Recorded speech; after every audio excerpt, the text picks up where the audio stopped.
বিসমিল্লাহির রহমানির রহিম। সুপ্রিয় শিক্ষার্থী, তোমাদের সকলকে শুভেচ্ছা জানিয়ে শুরু করছি।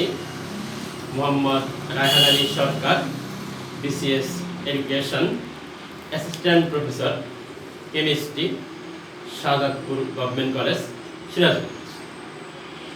শিক্ষার্থী বন্ধুগণ, আমাদের আজকের আলোচনার বিষয় পানির ডিও নির্ণয়।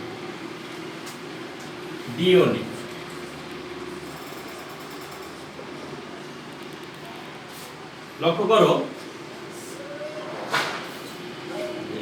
পৃথিবীতে যত পানি আছে তার 97.5% পানি হলো লবণাক্ত। মাত্র 2.5% পানি মিঠা পানি বা সুপেয় পানি। এই সুপেয় পানি আছে কোথায়? হিমবাহ, বরফ, নদী, খাল, বিল, ভূগর্ভস্থ। তাহলে হিমবাহ, বরফ, জলীয় বাষ্প, মেঘ এগুলো বাদ দিয়ে মূলত আমাদের জীবজগতের জন্য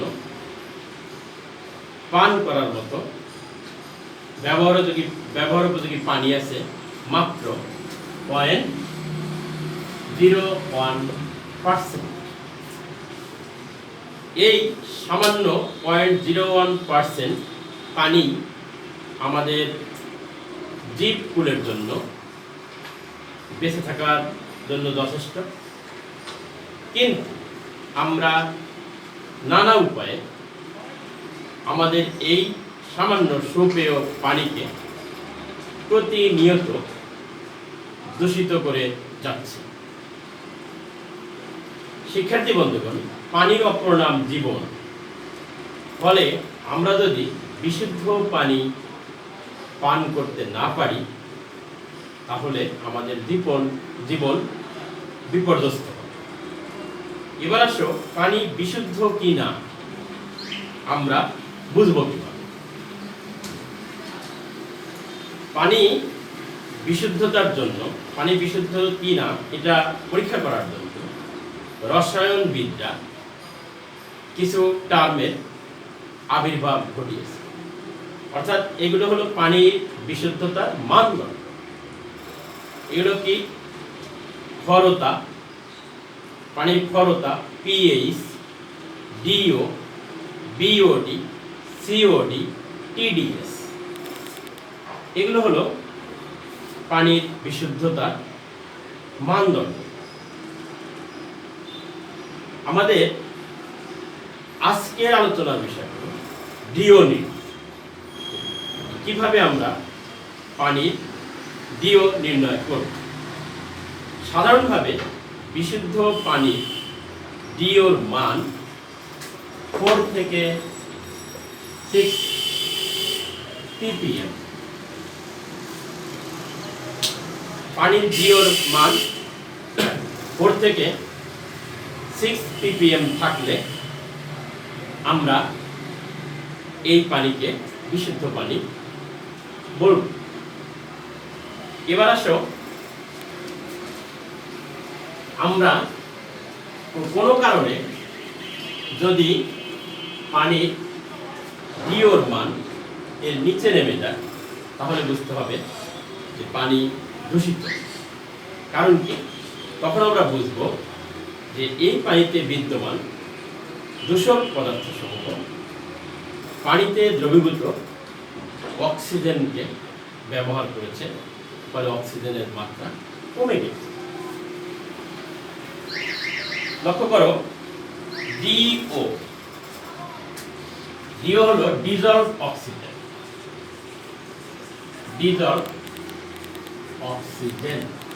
অর্থাৎ পানিতে দ্রবীভূত অক্সিজেনের পরিমাণ।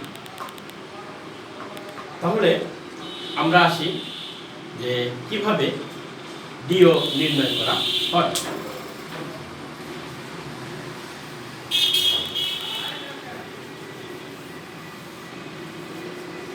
ডিও নির্ণয়ের উদ্দেশ্যে গৃহীত নির্দিষ্ট পরিমাণ নমুনা পানিতে কিছু আয়োডাইড লবণ আমরা যোগ করি। এরপর এতে প্রমাণ সোডিয়াম থায়োসালফেট দ্রবণ যোগ করে টাইট্রেশনের মাধ্যমে বিমুক্ত আয়োডিনের পরিমাণ নির্ণয়ের মাধ্যমে আমরা পানি ডিও নির্ণয় করি। তাহলে কি ডিও নির্ণয়ের উদ্দেশ্যে কি করতে হবে? যে পানি আমরা ডিও নির্ণয় করব সেই পানির কিছু পরিমাণ নমুনা পানি নিয়ে তাতে কিছু আয়োডাইড লবণ যোগ করব। এরপরেতে প্রমাণ সোডিয়াম থায়োসালফেট যোগ করে টাইট্রেশন করব। এ থেকে আমরা বিমুক্ত আয়োডিনের পরিমাণ নির্ণয়ের মাধ্যমে পানি ডিও নির্ণয় করতে পারব। লক্ষ্য করুন, আমরা যে নমুনা পানি নিয়ে আসলাম তাতে আয়োডাইড লবণ যোগ করার ফলে এবং তারপর এতে সোডিয়াম থায়োসালফেট যোগ করে টাইট্রেশন করার ফলে যে বিক্রিয়াসমূহ সংঘটিত হয় আমি এখন সেগুলো লিখব। লক্ষ্য করো, অক্সিজেন, পানিতে দ্রবীভূত অক্সিজেন পানিতে আছে, এতে আমরা যোগ করেছি কি আয়োডাইড প্লাস 2H। এখান থেকে তৈরি হবে আয়োডিন প্লাস পানি।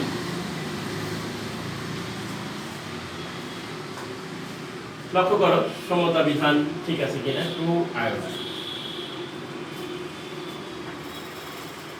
আরো পরবর্তীতে এই বিমুক্ত আয়োডিনের সাথে সোডিয়াম থায়োসালফেট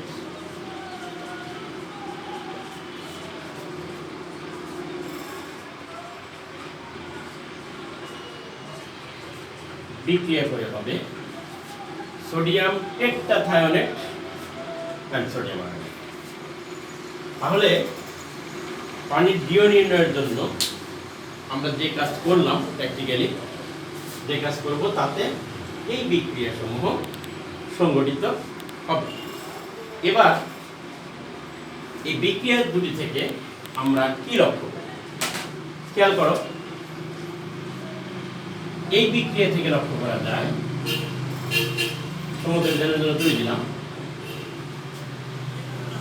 2 মোল সোডিয়াম থায়োসালফেট ইকুইভ্যালেন্স 1 মোল আয়োডিন। উপরের বিক্রিয়া লক্ষ্য করো, 1 মোল আয়োডিন সমান হাফ মোল অক্সিজেন। ফলে আমরা বলবো ইকুইভ্যালেন্স 1 মোল সমান এটা হাফ মোল অক্সিজেন। হাফ মোল অক্সিজেন সমান হাফ ইন্টু 32 গ্রাম অক্সিজেন সমান 16 গ্রাম অক্সিজেন। এটি হলো 2 মোল সোডিয়াম থায়োসালফেট। এবার আমি রিঅ্যাকশনগুলো মুছে দিলাম। লক্ষ্য করো, 2 মোল সোডিয়াম থায়োসালফেট সমান 16 গ্রাম অক্সিজেন और 1 মোল सोडियम थायोसाल्फेट इक्विवेलेंस 8 ग्राम ऑक्सीजन। তোমরা লক্ষ্য করো, और 1 মোল সোডিয়াম থায়োসালফেট এর পরিবর্তে আমি কি লিখতে পারি? 1000 centimetre cube 1 molar sodium thiosulphate equivalence 8 গ্রাম অক্সিজেন। এবার আমরা মনে করি টাইট্রেশনের সময় আমাদের V centimetre cube sodium thiosulphate ব্যবহার হয়েছে এবং যদি তার কোনো মাত্রা x মোলার হয় তাহলে আমরা কি লিখতে পারি? সুতরাং V centimetre cube x molar sodium thiosulphate দ্রবণ কথাটা লিখি, দ্রবণ সমান 8 into V into X divided by 1000 gram oxygen. এক্ষেত্রে ভি হলো ব্যবহৃত সোডিয়াম থায়োসালফেটের আয়তন এবং এক্স হলো ঘনমাত্রা।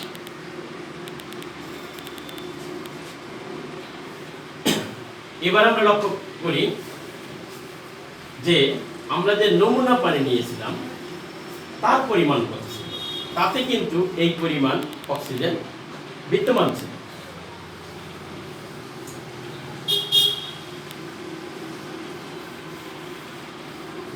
এবার আমরা মনে করি যে আমাদের নমুনা পানির পরিমাণ ছিল Y centimetre cube, Y centimetre cube বা Y gram.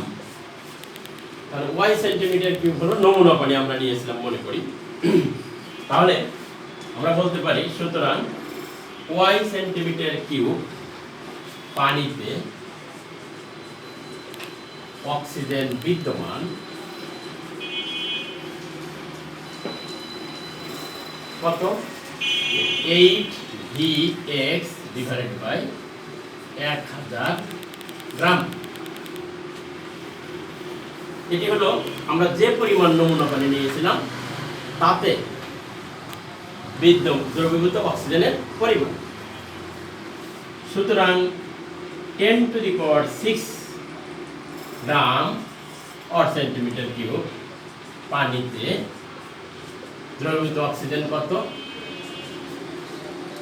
8 into V into X divided by 1000 গুণন ওয়াই ইন্টু 10⁶ এত গ্রাম। তাহলে এই 10⁶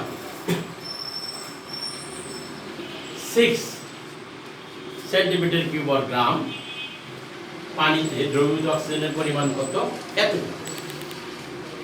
সুতরাং আমরা বলতে পারি ডিও নির্ণয়, ডিও সমান 8 into V into X into 10 cube divided by Y ppm parts per million. ppm কি, পার্টস পার মিলিয়ন, অর্থাৎ প্রতি 10 লক্ষ ভাগে যা।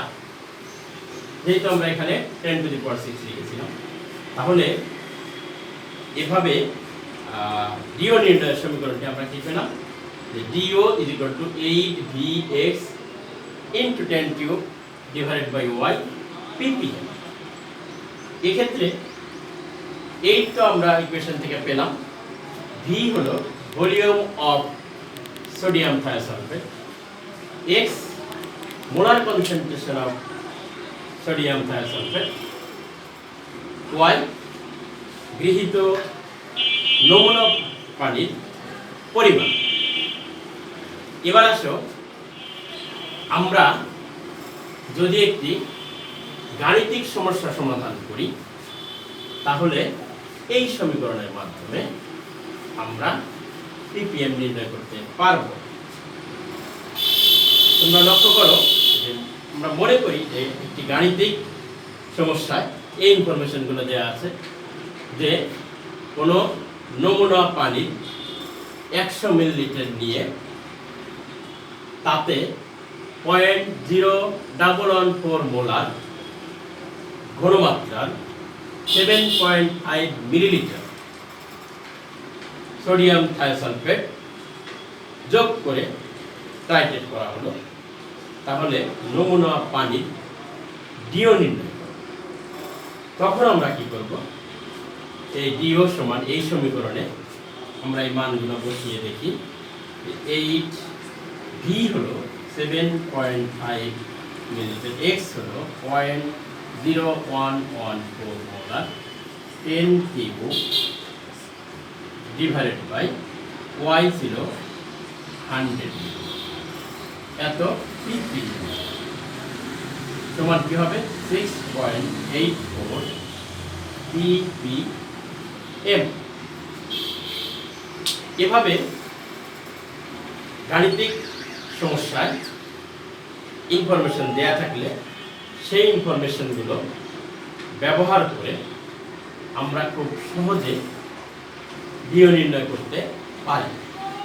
কিন্তু ডিও নির্ণয়ের সমীকরণ প্রতিপাদন এটি কিন্তু একটি অত্যন্ত গুরুত্বপূর্ণ টপিক। গাণিতিক সমস্যা আমরা খুব সহজে করতে পারবো, বাট ডিও নির্ণয়ের সমীকরণটা যে আমরা পেলাম, প্রতিপাদন করলাম, এটি তোমাদের জন্য গুরুত্বপূর্ণ। এ ধরনের প্রশ্ন তোমরা সলভ করার চেষ্টা করবা যে ডিও কি, পানির ডিও নির্ণয়ের সমীকরণ প্রতিষ্ঠা। আশা করি তোমরা সকলে আজকের এই টপিকটি বুঝতে পেরেছ। তোমাদের সকলের সুস্থতা কামনা করে সকলকে ধন্যবাদ জানিয়ে শেষ করছি।